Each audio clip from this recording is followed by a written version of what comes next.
Hi friends, Bindya YouTube ಚಾನಲ್ಗೆ ಸ್ವಾಗತ ಸುಸ್ವಾಗತ. ಶ್ರಾವಣ ಮಾಸದಲ್ಲಿ ಮೊದಲನೇ ಶ್ರಾವಣ ಶನಿವಾರ ನಮ್ಮ ಮನೆಯ ದೇವರ ದರ್ಶನ ಮಾಡಲಿಕ್ಕೆ ಹೊರಟಿದ್ವಿ.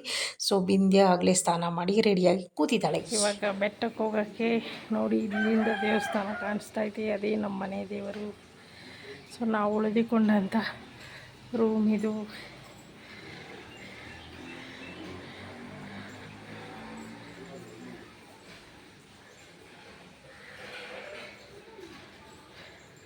ಇದು ಶನಿವಾರದ ಮೊದಲನೇ ಶ್ರಾವಣ ಶನಿವಾರ. ಮನೆ ದೇವರಿಗೆ ಪೂಜೆಗೆ ಬಂದಿದ್ದೀವಿ. ನೋಡಿ, ಬೆಟ್ಟ ಗುಡ್ಡ ಎಲ್ಲ ಕಾಣಿಸ್ತಾ ಇದೆ. ಇದು ಗವಿರಂಗನಾಥಪುರ.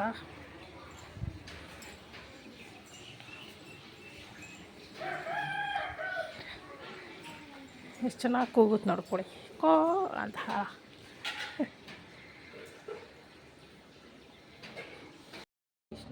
ಲುಕ್ಕಲ್ಲಿ ರೆಡಿಯಾಗಿದ್ದಾರೆ ದೇವಸ್ಥಾನಕ್ಕೆ. ಬಿಂದ್ಯಾನು ರೆಡಿ.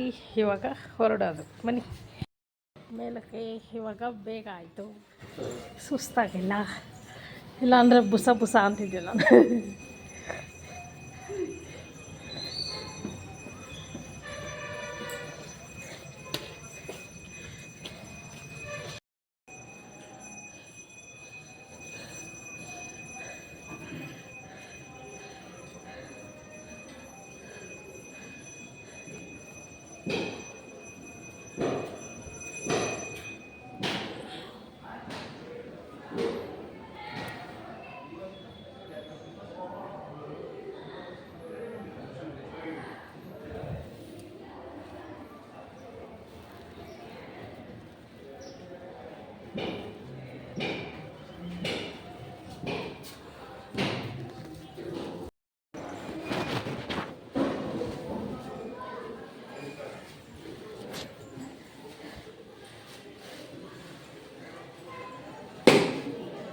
ಕೊಡಿ ಅಪ್ಪ ಕೊಡ್ರಿ, ಹಿಡ್ಕೊತೀನಿ. ಈ ಕಡೆ ಬಾ, ನೆಲ್ಲ.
ನೋಡಿ, ಪೂಜೆ ಆಯಿತು, ಮನೆ ದೇವ್ರ ಪೂಜೆ ಆಯಿತು. ಇವಾಗ ಮೂರ್ತಿಯವರು ಕಟ್ಲೆಕಾಯಿ ತರಕ್ಕೆ ಹೋಗಿದ್ದಾರೆ ಮನೆಗೆ. ಮತ್ತು ಇದು ಸ್ವೀಟ್ ಮಾಡೋದು, ನಾವು ಹೊಡಿಲಿಲ್ಲ, ದೇವ್ರ ಹತ್ರ ಇಟ್ಟು ಪೂಜೆ ಮಾಡಿ ಕೊಡ್ತಾರೆ. ಆಮೇಲೆ ಇದು ತೆಂಗಿನಕಾಯಿ ಹೊಡೆದು ಪೂಜೆ ಮಾಡಿಸಿರೋದು, ಹೂವು ಕೊಟ್ಟಿರೋದು. ಇವಾಗ ಕಟ್ಲೆಕಾಯಿ ಕೊಡ್ತಾರೆ. ಮನೆ ಮುಂಭಾಗ ಅಂದರೆ ಒಳಗಡೆ ಮುಂಭಾಗ ಬಾಗಿಲು ಒಳಗಡೆ ಹೋಗಿದ ತಕ್ಷಣ ಕಟ್ಟೋ ಕಾಯೋದು ಮನೆ ದೇವ್ರದ್ದು. ನಾವು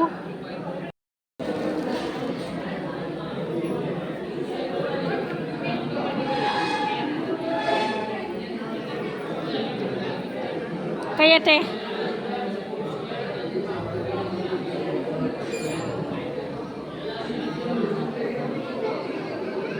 ಹಾಂ,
ಸುಳ್ದೆ ಸುಳ್ದೆ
ನನಗೆ ಇಷ್ಟ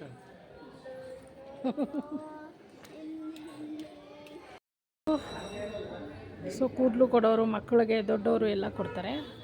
ಈ ದೇವಸ್ಥಾನಕ್ಕೆ ಬರೋರು ಶ್ರೀರಾಮ್ಪುರಕ್ಕೆ ಬಂದು ಅಲ್ಲಿಂದ ಆಟೋದಲ್ಲಿ ಬರಬೇಕು. ಡೈರೆಕ್ಟ್ ಬಸ್ ಇದೆ. ಟಿಪ್ಟೂರಿಂದ ಇಲ್ಲಿಗೆ ಬರಬೇಕು, ಇಲ್ಲ ಶ್ರೀರಾಮ್ಪುರದಿಂದ ಬರಬೇಕು. ಬಸ್ಸು ತುಂಬ ಇಲ್ಲ, ನೋಡ್ಕೊಂಡು ಬನ್ನಿ.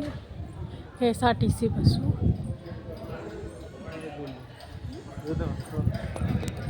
ಸೊ ಇದು ಗವಿರಂಗನಾಥ ಸ್ವಾಮಿ ದೇವಾಲಯ. ಇದು ಶ್ರಾವಣ ಮಾಸದ ಪೂಜೆ ಉತ್ಸವಗಳು. ಇದು ಗರುಡ ವಾಹನ. ಕೆಳಗಡೆ ಇರೋದು ಅನಂತ ಪದ್ಮನಾಭ ಸ್ವಾಮಿ. ಸೊ ರಂಗನಾಥ ಸ್ವಾಮಿ ಇದು. ಸೊ ಇಲ್ಲಿ ನಾವು ಪೂಜೆ ಮಾಡಿಸ್ಕೊಂಡು ಆಮೇಲೆ ಊಟಕ್ಕೆ ಹೋಗಿ ತದನಂತರ ರೂಮ್ಗೆ ಹೋದ್ವಿ. ಸೊ ಈ ದೇವರಿಗೆ ರಾತ್ರಿ ಉತ್ಸವ ಕೂಡ ನಡೀತಾ ಇತ್ತು. ಇಲ್ಲಿ ತಾಯ್ತ ಕಟ್ಟಿಸ್ಕೊಂಡು ಮೂರ್ತಿ ಮತ್ತು ಬಿಂದ್ಯ. ಸೊ ದೇವರಿಗೆ ಮೊದಲನೇ ಶ್ರಾವಣ ಶನಿವಾರ ಇದು. ತುಂಬ ಚೆನ್ನಾಗಿ ಅದ್ಧೂರಿಯಾಗಿ ಅಲಂಕಾರ ಮಾಡಿದ್ದಾರೆ ನೋಡಿ. ಸೊ ಪೂಜಾರಿ ಒಬ್ಬರೇ ಮಂಗಳಾರತಿ ಮಾಡೋದು ಮತ್ತು ಅವರೇ ತೀರ್ಥ ಕೊಡೋದು, ಅವರೇ ತಾಯ್ತನೂ ಕಟ್ತಾಯಿದ್ರು. ಸ್ವಲ್ಪ ತಡ ಆಗುತ್ತೆ. ಈ ವಿಡಿಯೋ ನಿಮಗೆ ಇಷ್ಟ ಆದರೆ ಲೈಕ್ ಮಾಡಿ. ನೋಡಿ ತಾಯ್ತ ಕಟ್ಕೊಂಡಿದ್ದಾಳೆ ನಮ್ಮ ಬಿಂದ್ಯ. ದೇವ್ರದ್ದು ಗವಿರಂಗನಾಥ ಸ್ವಾಮಿದು ಟೈಮಲ್ಲಿ ಈ ಒಂದು ಛತ್ರಿನ ದೇವ್ರಿಗೆ ಹಿಡ್ಕೊಂಡು ಬರ್ತಾರೆ.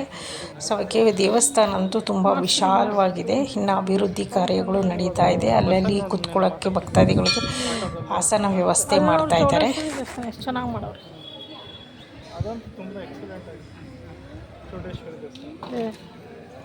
ನಮ್ಮ ಕರ್ನಾಟಕದಲ್ಲಿ, ದಕ್ಷಿಣ ಕರ್ನಾಟಕದಲ್ಲಿ ಇರುವ ಆಮೆಯ ಅವತಾರದಲ್ಲಿರುವ ರಂಗನಾಥ ಸ್ವಾಮಿ ದೇವಾಲಯ ಇದು. ಸೊ ಈ ವಿಡಿಯೋ ನಿಮಗೆ ಇಷ್ಟ ಆದರೆ ಶೇರ್ ಮಾಡಿ, ಪಕ್ಕದಲ್ಲಿರೋ ಬೆಲ್ ಐಕನ್ ಕ್ಲಿಕ್ ಮಾಡಿ. ಇಂಡಿಯಾ ಯೂಟ್ಯೂಬ್ ಚಾನಲ್ ಯಾರಾದರೂ ಈಗ ನೋಡ್ತಿದೆ ತಪ್ಪದೆ ಸಬ್ಸ್ಕ್ರೈಬ್ ಮಾಡ್ಕೊಳ್ಳಿ. ನಾನು ಹಾಕೋ ವಿಡಿಯೋ ಎಲ್ಲ ನಿಮಗೆ ನೋಟಿಫಿಕೇಷನ್ ಬಂದು ತಲುಪುತ್ತೆ ಅಂತ ಹೇಳಲಿಕ್ಕೆ ಇಷ್ಟಪಡ್ತೀನಿ. ಕಾಯಿ ತರಕಾರಿ ಎಲ್ಲ ಕೊಡ್ತಾರೆ. ಮಧ್ಯಾಹ್ನ ಊಟ ಇದೆ, ಇವಾಗಿಲ್ಲ, ಈಗ ರೆಡಿ ಮಾಡ್ತಾಯಿದ್ದಾರೆ. ಸೊ ಇನ್ನು ಈ ದೇವಸ್ಥಾನಕ್ಕೆ ಅನುಕೂಲ ಮುಖ್ಯ ಬೇಕು.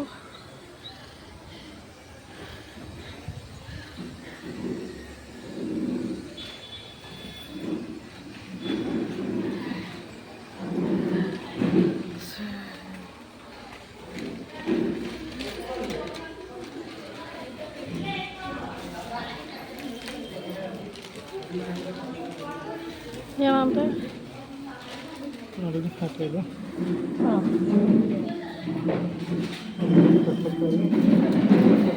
ಅವ್ರ ಅಪ್ಪಗೆ ಫೋಟೋ ಹಿಡಿತಾವಳೆ ನಮ್ಮ ಮನೆ ದೇವ್ರ ದರ್ಶನ ಆಯಿತು. ಇವತ್ತು ಮೊದಲನೇ ಶ್ರಾವಣ ಶನಿವಾರ, ಫಸ್ಟ್ ಟೈಮ್ ಬಂದಿರೋದು ಮೊದಲನೇ ಶ್ರಾವಣ ಶನಿವಾರಕ್ಕೆ. ನೋಡಿ ಖುಷಿಯಾಗೋಳೆ ಬೆಳಗ್ಗೆನೇ ಎದ್ದು.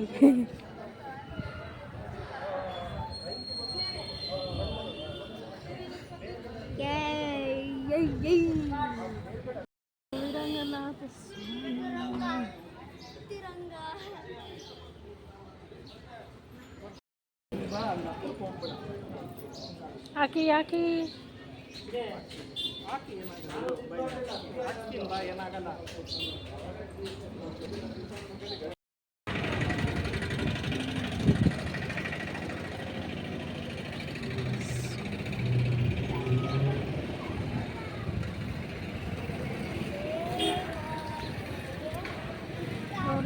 ಮುಜರಾಯಿ ಇಲಾಖೆಗೆ ಸೇರಿದೆ, ಆದರೆ ಇಲ್ಲಿ ಸ್ವಲ್ಪ ಬಸ್ಸಿನ ವ್ಯವಸ್ಥೆ ಕಡಿಮೆ ಇದೆ. ಶ್ರೀರಾಮ್ಪುರದಿಂದ ಬರಬೇಕು ಈ ದೇವಸ್ಥಾನಕ್ಕೆ, ಗವಿರಂಗನಾಥ ಸ್ವಾಮಿ ದೇವಸ್ಥಾನಕ್ಕೆ. ಅಲ್ಲಾಂದರೆ ತಿಪ್ಟೂರಿಂದ ಬರ್ಬೋದು. ಸೊ ಬೆಂಗಳೂರಿಂದ ಡೈರೆಕ್ಟು ಕಡಿಮೆ ನೋಡಿ ಬರ್ತಾಯಿದೆ ಶ್ರೀರಾಮ್ಪುರದಿಂದ ಬಸ್ಸು. ಸೊ ಡೈರೆಕ್ಟ್ ಬೆಂಗಳೂರಿಂದ ಬಸ್ ಇಲ್ಲ, ಬರೋರು ನೋಡ್ಕೊಂಡು ಬನ್ನಿ. ಆಮೇಲೆ ನೈಟ್ ಇಲ್ಲೇನೂ ಸಿಗಲ್ಲ ಊಟ ಗೀಟ. ಶ್ರೀರಾಮ್ಪುರದಲ್ಲೇ ಹೋಟೆಲ್ಗಳು ಇರೋದು. ಅಲ್ಲಿ ಸ್ವಲ್ಪ ಏನಾದರೂ ಮಾಡೋರಿದ್ರೆ ದೋಸೆ ಮಾಡ್ಕೋತಾ ಇರ್ತಾರೆ, ಆದರೆ ಇಡ್ಲಿ ದೋಸೆ ಮಾರೋರ ಹತ್ರ ಅಷ್ಟೇ. ನಾವು ನೈಟ್ ಬಂದಿದ್ವಲ್ಲ, ಅದಕ್ಕೆ ನಿಮ್ಗೆ ಅಪ್ಡೇಟ್ ಕೊಡ್ತಾಯಿದ್ದೀವಿ. ನಾವು ಉಳ್ಕೊಂಡಂಥ ರೂಮಿನ ರಸ್ತೆ ಇದು. ಅಲ್ಲಿ ಅಷ್ಟು ಇನ್ನೂ ವ್ಯವಸ್ಥೆ ಅಭಿವೃದ್ಧಿ ಆಗಿಲ್ಲ, ಇವಾಗ ಆಗ್ತಾ ಇದೆ. ಸೊ ಇದು 7 ತಿಂಗಳಾಯ್ತಂತೆ ಬಿಲ್ಡಿಂಗ್ ಕಟ್ಟಿ ನಮಗೆ ಕೊಟ್ಟಿರೋ. ಈ ಭಕ್ತಾದಿಗಳು ಅಕ್ಕಿ, ಬೆಲ್ಲ, ತೆಂಗಿನಕಾಯಿ, ತರಕಾರಿ ಎಲ್ಲ ಕೊಡ್ತಾರೆ. ಊಟದ ವ್ಯವಸ್ಥೆ ಇರುತ್ತೆ. ಮಧ್ಯಾಹ್ನದ ಹೊತ್ತು ಊಟ ಹಾಕ್ತಾ ಇರ್ತಾರೆ. ಹೋಗಿ ನಾವೇ ತಟ್ಟೆ ತೊಗೊಂಡೋಗಿ ಇಸ್ಕೊಂಡು ತಿಂದುಬಿಟ್ಟು ತಟ್ಟೆಟ್ಟೋದಕ್ಕೆ ಬರಬೇಕು. ಕೊನೆಯದಾಗಿ ಈಡ್ಗಾಯಿ ಹೊಡೆದ್ಬಿಟ್ಟು ಇವಾಗ ನಮ್ಮ ಮನೆ ಬೆಂಗಳೂರಿಗೆ ಹೋಗೋಕ್ಕೆ ರೆಡಿ ಆಗ್ತಾ ಇದ್ದೀವಿ. ಸೊ ಅದು ದೇವಸ್ಥಾನಕ್ಕೆ ಕೊಡೋಕ್ಕೆ ಅಕ್ಕಿ, ಬೆಲ್ಲ ಎಲ್ಲ ತೊಗೊಂಡು ಹೋಗ್ತಾ ಇದ್ದಾರೆ. ಸೊ ಇಲ್ಲಿ ಶ್ರಾವಣದಲ್ಲಿ ಮಧ್ಯ 11ರಿಂದ 3 ಗಂಟೆವರೆಗೂ ಊಟ ಇರುತ್ತೆ. ಮೂಲಭೂತ ಸೌಕರ್ಯ ಎಲ್ಲವೂ ಇದೆ ಈ ದೇವಸ್ಥಾನದಲ್ಲಿ. ಬಸ್ಸು ಸ್ವಲ್ಪ ಕೊರತೆ ಇದೆ. ಶ್ರೀರಾಮ್ಪುರದಿಂದ ಆಟೋದಲ್ಲಿ ಬರಬೇಕು. ಬೆಂಗಳೂರಿಂದ ಬರೋರು, ಇಲ್ಲ ಹೊಸದುರ್ಗದಿಂದ ಬರೋರು ಹಿರಿಯೂರಿಗೆ ಬಂದು ಬರಬೇಕು. ಡೈರೆಕ್ಟ್ ಈ ದೇವಸ್ಥಾನಕ್ಕೆ ಬಸ್ ಇಲ್ಲ. ಟಿಪ್ಟೂರಿಂದ ಇದೆಯಂತೆ ಬಸ್ಸು, ಆದರೆ 1 2 ಇದಷ್ಟೇ, ತುಂಬ ಬಸ್ ಇಲ್ಲ. ಸೊ ಮುಜರಾಯಿ ಇಲಾಖೆಯವರಿಗೆ ಸಂಬಂಧಪಟ್ಟಂತೆ ಇವರ ದೇವಸ್ಥಾನ ಇವಾಗ ಅಭಿವೃದ್ಧಿ ಮಾಡ್ತಾ ಇದ್ದಾರೆ. ಯಾಕಂದರೆ ವಿಜಯ ಕರ್ನಾಟಕ ಪೇಪರಲ್ಲಿ ಬಂದಿದೆ, ತುಂಬ ಇದಕ್ಕೆ ಮುಜರಾಯಿ ಇಲಾಖೆಯವರೇ ಆದಾಯ ಬಂದಿದೆ ಅಂತ. ಸೊ ಇನ್ನೂ ಹೆಚ್ಚು ಸೌಕರ್ಯ ಕೊಟ್ಟರೆ ಭಕ್ತಾದಿಗಳು ಬರ್ತಾರೆ ಅಂತ ಒಂದು ನನ್ನ ಅನಿಸಿಕೆ. ಮೇಲು ಸಾರಿಗೆ ವ್ಯವಸ್ಥೆ ಕೊಡಬೇಕು.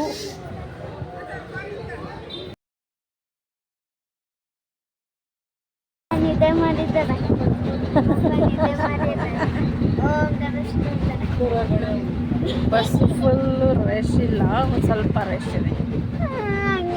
ಸೀಟ್ಗೋಸ್ಕರ ನಾವು ಗವಿಪುರದಿಂದ ಶ್ರೀರಾಮ್ಪುರಕ್ಕೆ ಹೋಗಿ, ಶ್ರೀರಾಮ್ಪುರದಿಂದ ಹೊಸದುರ್ಗಕ್ಕೆ ಹೋಗಿ, ಹೊಸದುರ್ಗದಿಂದ ಬೆಂಗಳೂರಿಗೆ ಬರ್ತಿರೋದು. ಇಲ್ಲ ಅಂದರೆ ಬಸ್ ಇರಲ್ಲ. ಗವಿಪುರದಿಂದ ಸ್ಟ್ರೈಟ್ ಬೆಂಗಳೂರು ಬಸ್ ಇಲ್ಲ. ಸೊ 1 2 ಏನೋ ಆಯ್ತಂತೆ, ಅದು ಟೈಮಿಂಗ್ಸು ಗೊತ್ತಿಲ್ಲ. ಅದು ಫುಲ್ ಬರೋ ಬಸ್ಸೆಲ್ಲ ಫುಲ್ ರಶ್ ಇದೆ. ಶ್ರಾವಣ ಅಲ್ವಾ, ಅದಕ್ಕೆ.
ಬನ್ರಿ ಬನ್ರಿ